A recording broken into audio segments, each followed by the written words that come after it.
Morning, University of Delaware. This is Jake Kenny. And I'm Eden Zilker with WVUD News. In the international news sector, violence led up to today's presidential inauguration in Afghanistan.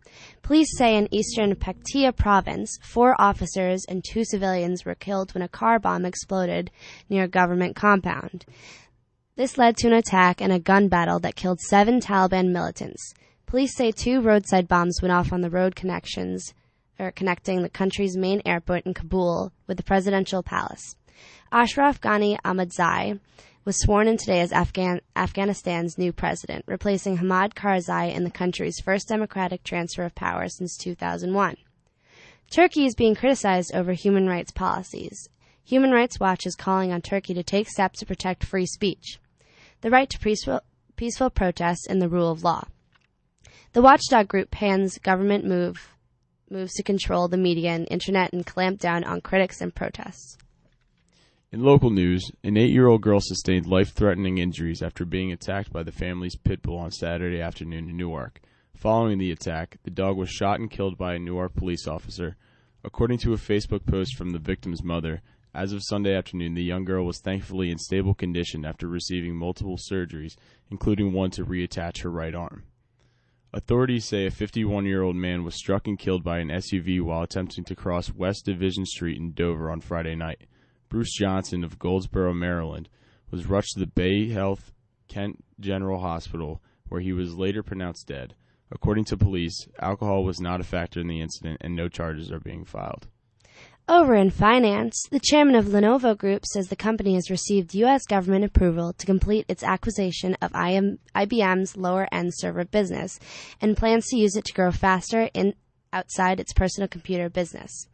Yang Yaqing says Monday the acquisition is due to close Wednesday following a successful review by a U.S. security panel. Also this year, Lenovo bought the Motorola Mobility smartphone business from Google in an effort to expand its mobile technology offerings. Yang said Lenovo expects our mobile businesses and our enterprise business will be growing even faster than our PC business. In UD Sports, the Blue Hen football team emerged victorious after an overtime thriller against division rivals James Madison University on Saturday, 30-23. Junior wide receiver Jarrell Harrison caught 2 touchdown passes, including one to take the lead in overtime on a 4-yard toss from quarterback Trent Hurley. The Blue Hen defense then sealed the victory on a goal line stand from the 1-yard line, stopping the JMU rushing attack just inches from the end zone. The Blue Hens improved to 3-1 on the season as they prepare for a 3-game homestand starting next Saturday. Back to national news. Jury selection is scheduled to begin for a friend of the Boston Marathon bombing suspect who's accused of lying to authorities investigating the bombing.